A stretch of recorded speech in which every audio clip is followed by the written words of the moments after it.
What arguments would you propose are legitimate reasons for Truman's use of the atomic bomb?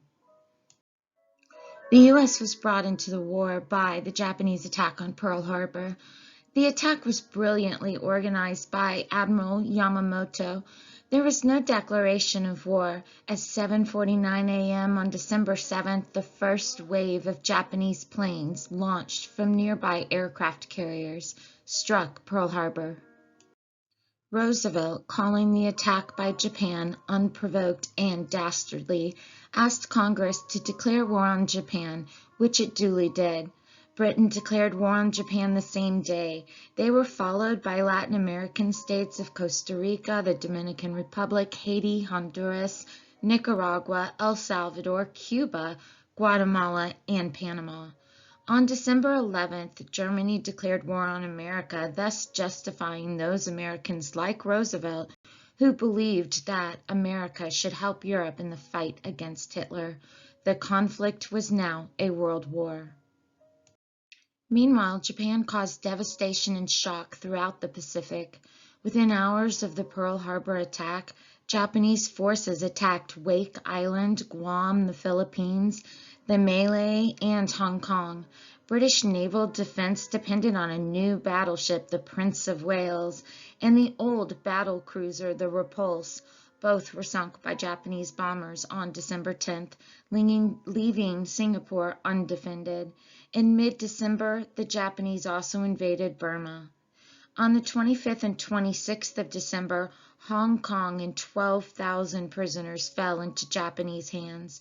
Japanese troops then invaded the Dutch East Indies on January 6, 1942, and before the end of the month, British, Australian, and Indian forces had retreated from the tip of the Malay Peninsula to Singapore.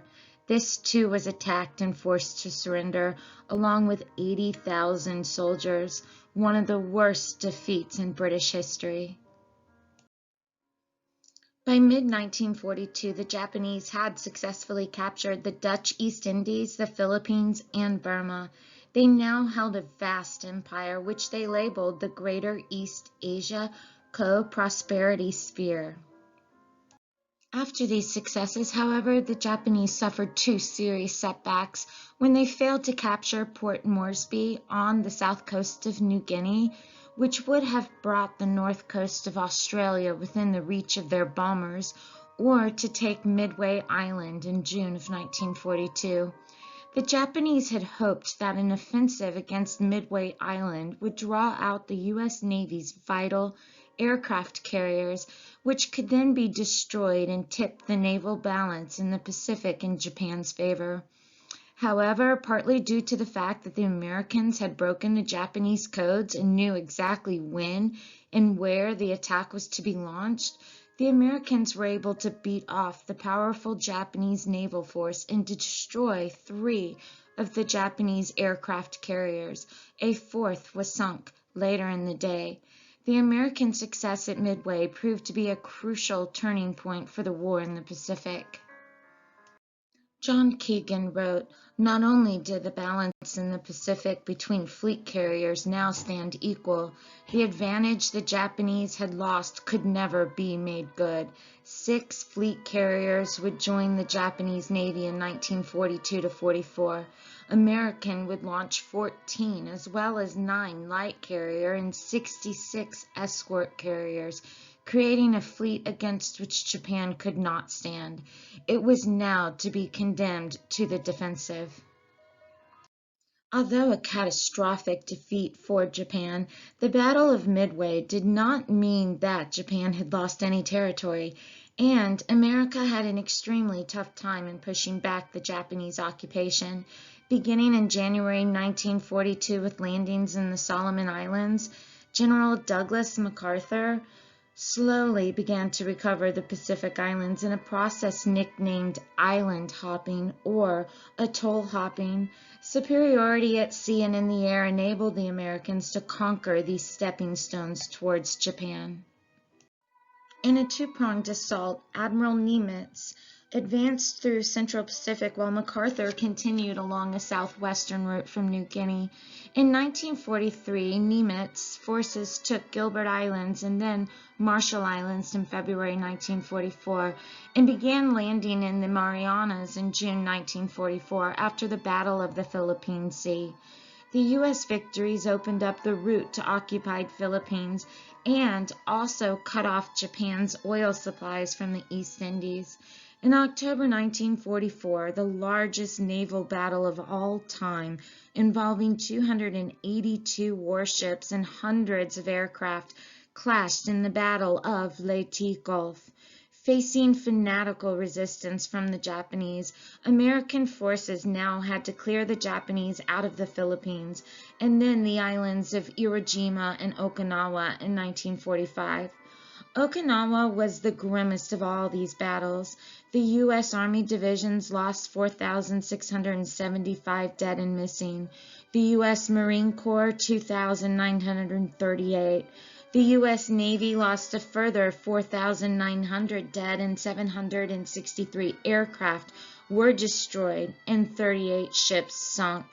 The population of Okinawa suffered terribly, with perhaps as many as 160,000 dying in the fighting.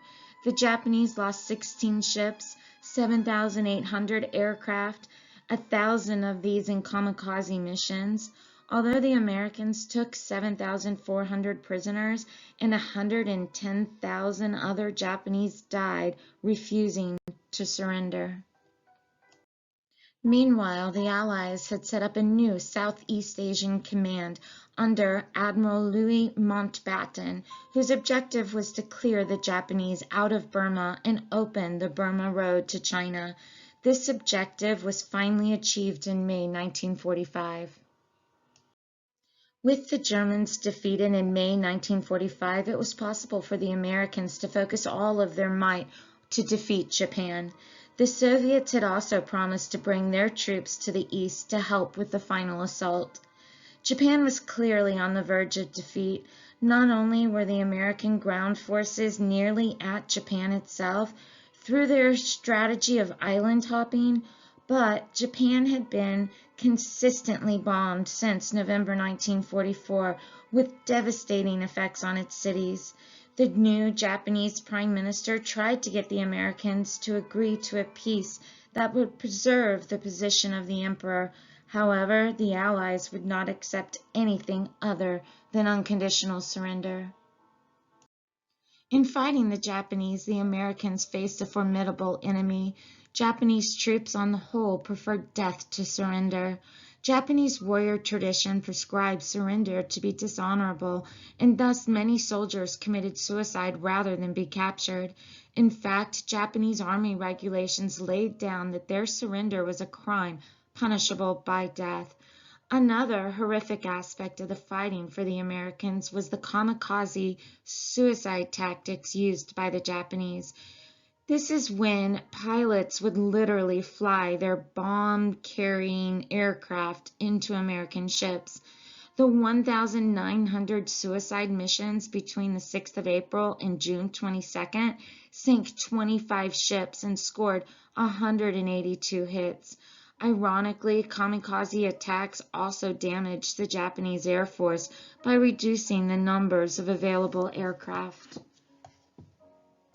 The Allies have many traditional reasons, they stated, for using the atomic bomb. They were alarmed about the Soviets getting involved in a war that would ensure that Stalin received land in the East in return for his efforts. And they were also concerned about the number of casualties that the U.S. Army would suffer in a land invasion. These were some of the factors that influenced President Harry S. Truman, the U.S. president following the death of Roosevelt in April 1945, to use the new weapon possessed by the USA, the atomic bomb, or A-bomb. The Americans and British had been secretly developing this weapon to use against Nazi Germany in the Manhattan Project, but Germany had surrendered before it was ready. The first A-bomb, called Little Boy, was dropped over Hiroshima on August 6, 1945, with devastating effects, killing some 80,000 people and injuring 80,000 more. On August 9th, a second bomb was dropped on the port of Nagasaki, and another 40,000 Japanese died. After this, the Japanese government surrendered. The war was finally over. The Allied victory in the Pacific and Southeast Asia had several factors in common with the defeat of the Germans. The emphasis on effective backup support for the military and the involvement of civilians in the military in planning and logistics, for example. As with Germany, these areas were weak for Japan.